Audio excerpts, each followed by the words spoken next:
it seems like the Atlanta Fed is more aggressively even pricing that we're in a recession right now, even though they've been denying publicly that they don't think we're going to go into a recession.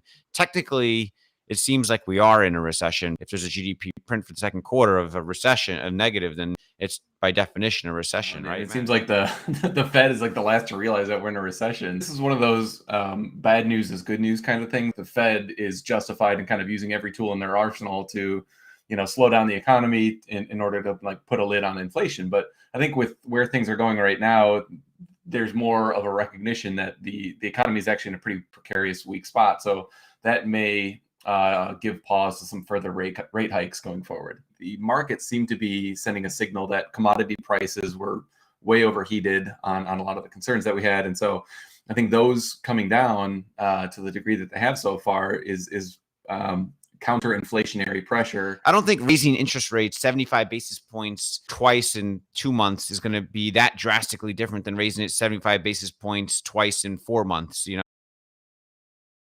First of all, Elon is back on Twitter. Hooray. I've missed him. I feel like for his mental health, it's good that he gets these breaks. Twitter. He's about to use like a significant percentage of his fortune to take over Twitter. So I would imagine it's hard for him to completely stay away. We had a great chat with Jordan from the Limiting Factor and Josh. But I think after talking to them, it's more reasonable, I think, than not that there's going to be a pretty significant bottleneck of some material, probably lithium, but others could creep up as well. I think it changed my base case to be a little bit more conservative on the deliveries. But at the same time, one of the things that they said, which I think was incredibly bullish, that I didn't see a lot of people commenting on, was the fact that like Tesla is doing all this work right now to secure their supply is going to give them a huge amount of pricing power because they're going to have the lion's share of like the supply for EVs. Lithium is the key component for years to come, and lithium constraints are serious. They can grow 50% per year in volume of production and deliveries for the next 2 or 3 years perhaps, but then there seems to be maybe a slowdown 50% per year from that point forward because of the amount of lithium that can be extracted. Yeah. None of the competition is taking the extreme steps that Tesla is taking to like procure that supply. The competition is coming in terms of prototypes, but in terms of mass scaling, I don't think the competition is anywhere close to Tesla. And just talk us through the model for those of us listening. Here you've got the cash intake for full self-driving.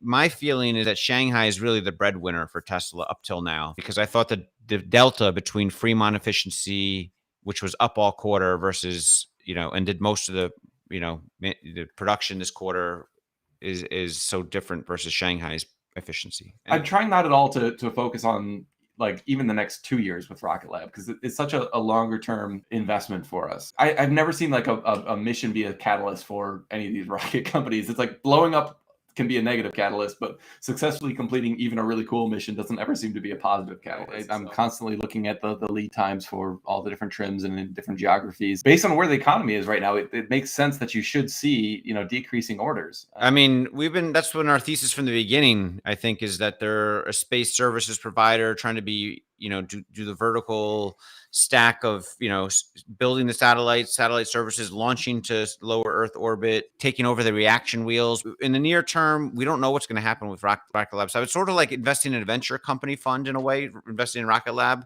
Like, you really have to be in it for the long haul, and when the space industry takes off again, or like when the valuations of the space industry stocks take off, we think Rocket Lab will be like the obvious winner. It should be a catalyst, but I think, like you said, Emmet, it's nothing like the S&P 500 inclusion.